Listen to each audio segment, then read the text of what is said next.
Einstein said, the important thing is to not stop questioning. Curiosity has its own reason for existence. One cannot help but be in awe when one contemplates the mysteries of eternity, of life, of the marvelous structures of reality. It is enough if one tries to merely comprehend a little of this mystery each day. Then Einstein goes on to say, never lose a holy curiosity.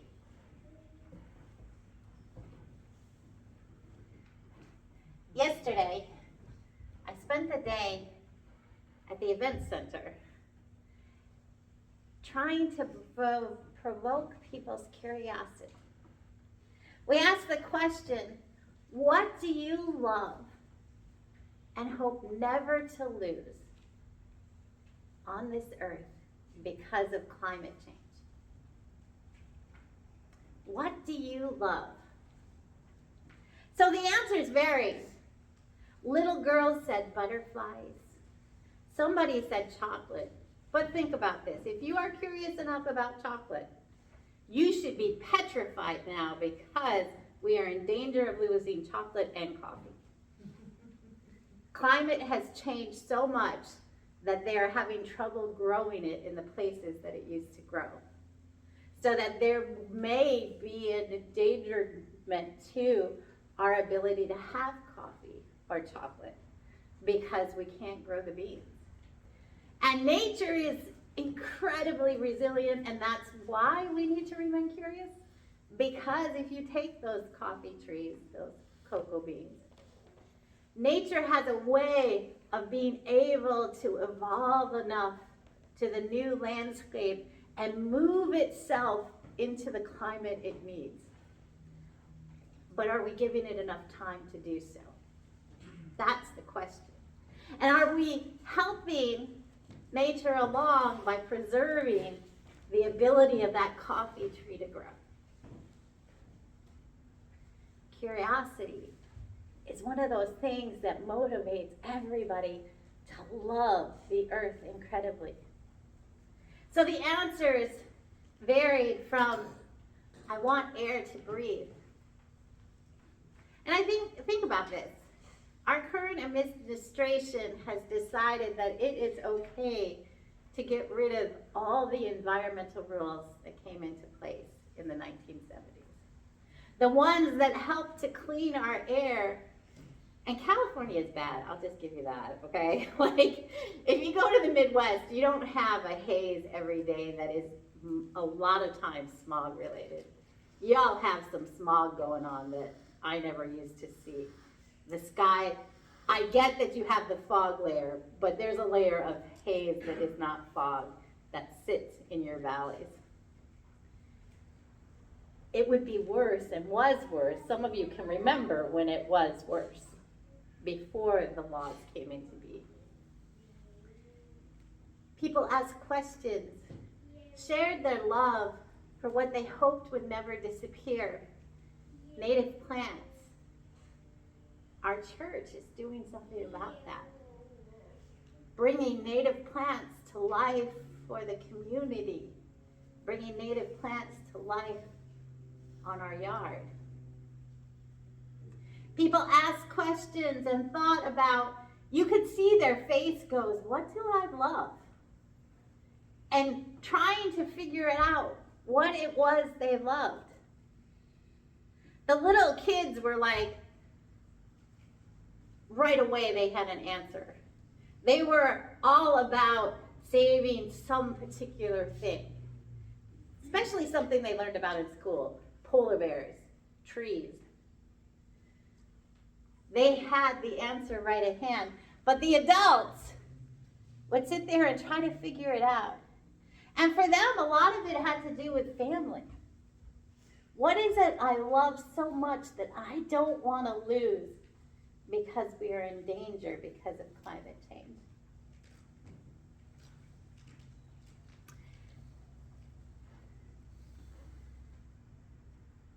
This photo is called EarthRise.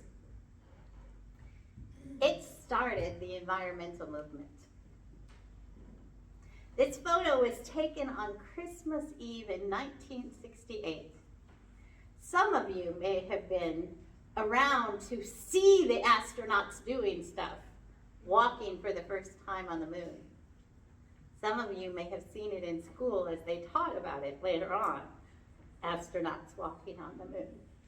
But this photo changed how people saw the Earth. Before this, the Earth seemed big and vast and able to be exploited.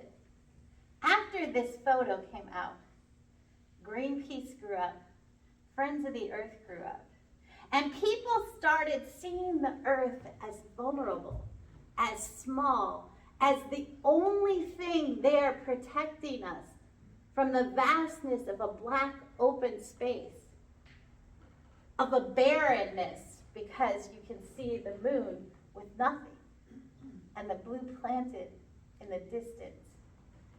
It's the photo that helped to bring about some of those changes that President Nixon, the one good thing about President Nixon did was environmental stuff. He created the Environmental Protection Agency, which is at this point vulnerable and being gutted, and you should all be writing to everybody you can to get the laws reinstated. Because some of us remember when creeks were set on fire because companies like Tesla were dumping, which Tesla is doing now with trash. We remember those times, but some of us have forgotten. And this photo is credited with EarthDay beginning 50 plus years ago. That when this photo came out, 18 months later, 200 million people went outside for the very first Earth Day to say that this place, the place we live, is a place that needs to be protected and preserved. This is a place where we alone inhabit. Without this place, it's a barren rock like the moon. That's why when I was thinking about the order of talking about awe, I thought curiosity is the word we need for Earth Day. Because curiosity is the word that helps open up the world to everyone. So I remember my very first philosophy class at Loyola University of Chicago. And the very first thing the teacher said to us is, how many of you have ever stared up into the stars at night and wondered if something was out there? She said, if so, you all are born to be philosophers. You're born to ask questions out of curiosity, because when you looked up at that sky and saw those stars and were in awe of it, you wondered if there was something more. If that something more was religious and God. If that something more was, could Star Trek be real? If that something more propelled you to ask questions, to explore, that this photo helped to lead into that sense of there is more out there. That there's more that we can learn and do. How many of you in high school wrote your first paper on quarks in physics class? How many of you in that moment, when you had to write your second paper, decided to write about dark matter? Curiosity propels us to learn new things. So coming here to California, my curiosity has been piqued by your plants. Because California is basically its own ecosystem in the United States. Because it's surrounded by mountains, there is stuff that grows only here in California. Now it's gone to the rest of the United States, but it inhabited this region. And the flowers and plants that grow here are incredibly unique compared to the flowers on the other side of the mountains. I have never seen triangular diamond-shaped flowers anywhere else in the United States. And because I had never been to California before coming here as the pastor, I didn't know diamond-shaped flowers existed because I had never seen them before in my life. I didn't know that cactuses and whatever, the Dudleys, can send up these weird flowers that just float in the breeze, that look so at odds with their base, which will be big and round and looks like a flower itself, but its actual flower is this little pink thing that just waves in the breeze. That's on one of my walks. They had a whole yard full of it. And I was like, I need those pink flowers. Curiosity helps you to think about the world differently. In our scripture text today, it says that we are invited to seek wisdom, that we're to search out new things, to learn more. And as we learn and seek and ask questions, we draw closer to God. That when we're searching and seeking and wondering, God becomes more real and more present for us in that searching, seeking, and wondering. Now here's an interesting little known fact. Did you know scientists are among that, especially physicists, are among the most religious people? That because they study the very beginnings and origins of the universe, they have seen things that they don't know how could be. And that seeing helps them to believe that there is something more. That's what our passage asks us to think about, right? To be curious about, to wonder about. That wisdom. To seek wisdom brings us into the presence of God. It helps to make us awe-filled about God. The passage actually says fearful of God. But fear isn't meant to be you're scared and have to obey God because you're fearful of bad things that'll happen. The fear of God is meant to be you're standing right on the biggest cliff face you've ever been, and you see the most amazing thing in front of you. And you can't help but be scared because you could drop off the cliff, but also in awe of what is before you. People climb mountains to experience that. There's a sense of fear because you don't know what will be, but there's a sense of awe because you are seeing more than you ever thought was possible. Proverbs wants us to think about that in relationship to God. That God's Spirit helps us to move in a way filled with awe by our seeking and learning. This is one of the things that Jesus says in the Sermon on the Mount. He invites us into a faith of curiosity. He says to us, you need to ask, seek, and knock. And that will help your faith to grow, the asking and the seeking and the knocking. Now, he says that some of you aren't so good at that, and it may be like they put a snake in your hand, but you who get what I'm trying to say, it changes who you are. To ask questions. To look out at the world and wonder, how is it possible that a tree that bears fruit can bear fruit 3 times a year? I have a Meyer lemon. Who knew that was a possibility? I thought, being raised in a climate where you have all 4 seasons and winter is seriously cold and nothing grows, that plants went dormant and couldn't grow a new set of fruit in the winter. I come to California and learn that all year long, my Meyer lemon can produce fruit.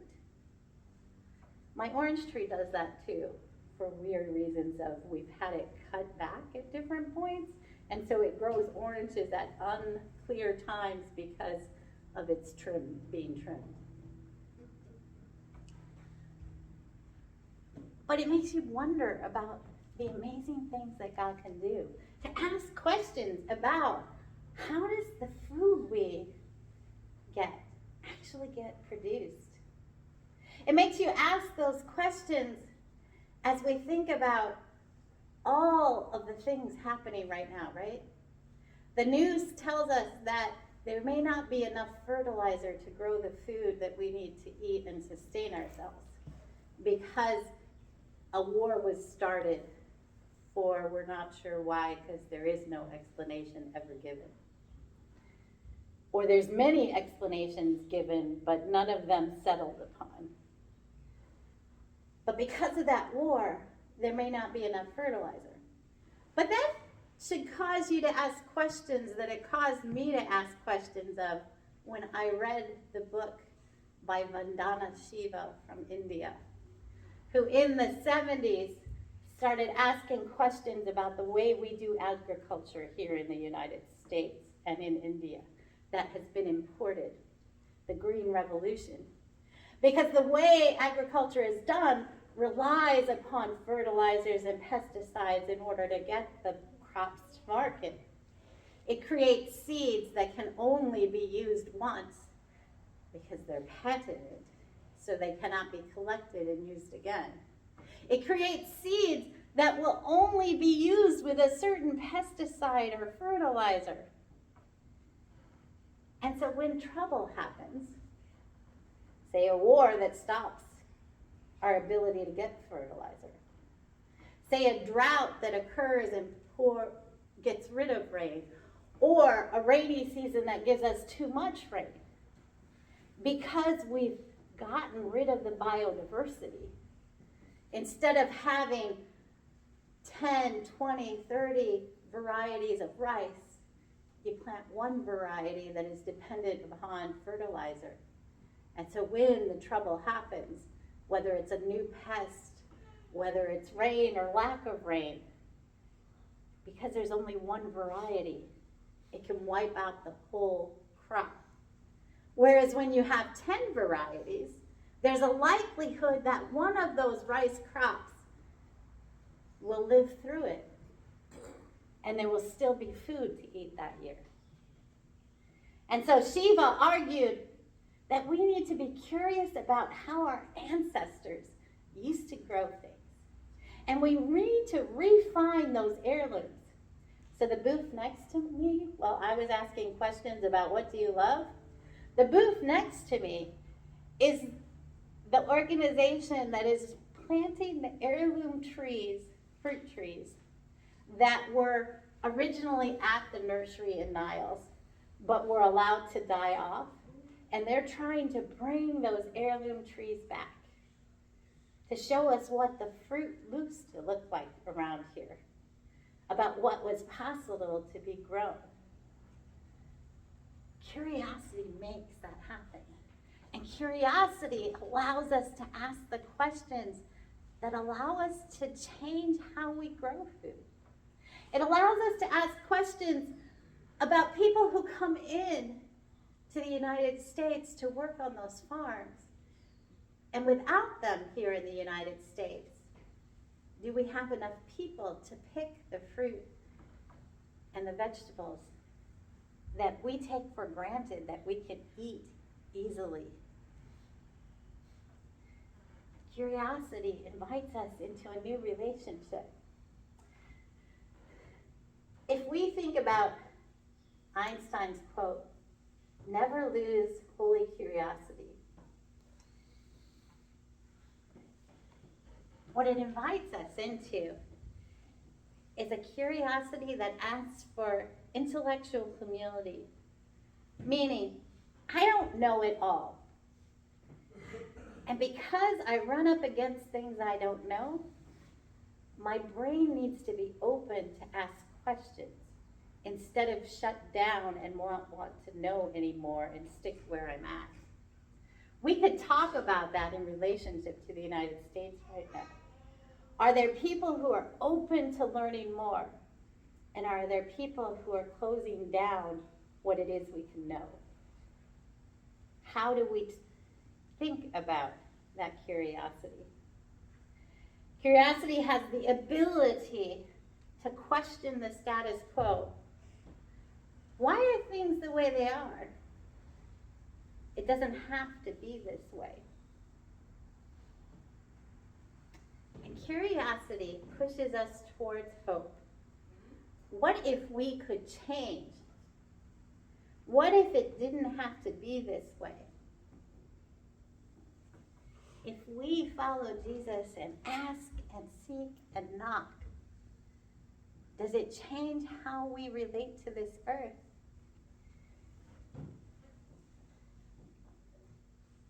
So this image is from the latest space mission, from Artemis 2. And it's from day 2. And this one, instead of called Earthrise, is called Earthset. That instead of coming up, it was going down when the astronaut snapped the shot. And so I want to read you some of the quotes that when the astronauts saw this, because you can intellectually think that traveling to space is this amazing thing and that we're going to learn so much. And the hope is that it helps us learn more about how to live with what we have. And so what the astronaut said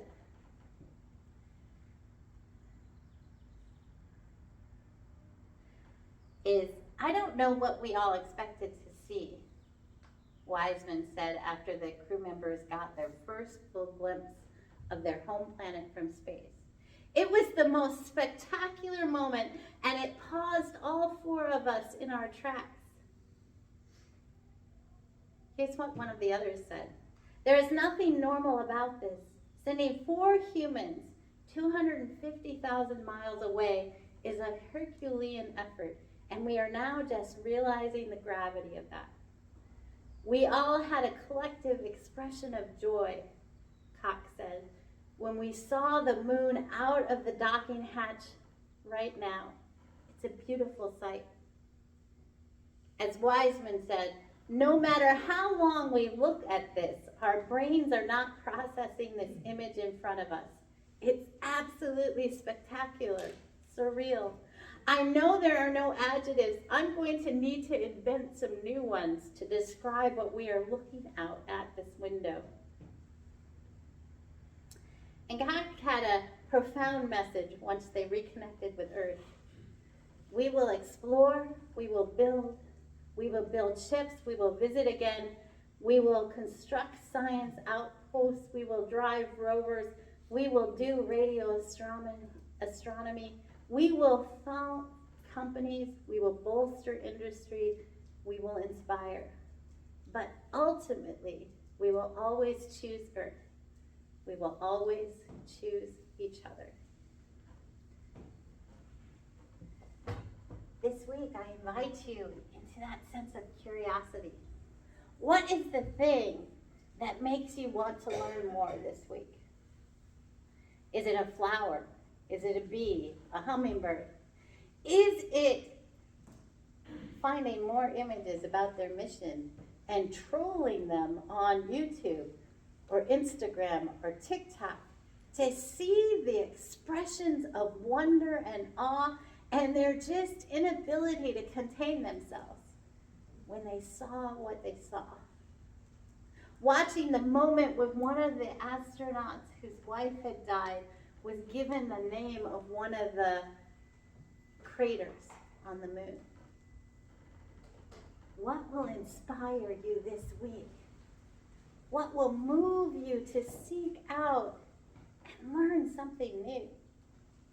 Maybe it will be looking at Proverbs and saying, I want to know who wrote this. I want to know how it came into being. I want to know if the person who's telling me how it came into being knows what they're talking about. Because you got to ask that question of all biblical scholars. Curiosity is what will move us to change the dangers we are in. To look out at the world and wonder and hear God saying to us, I want you to seek wisdom. I want you to find awe. I want you to find knowledge of me. I want you to ask questions. I want you to ask and seek and knock over and over and over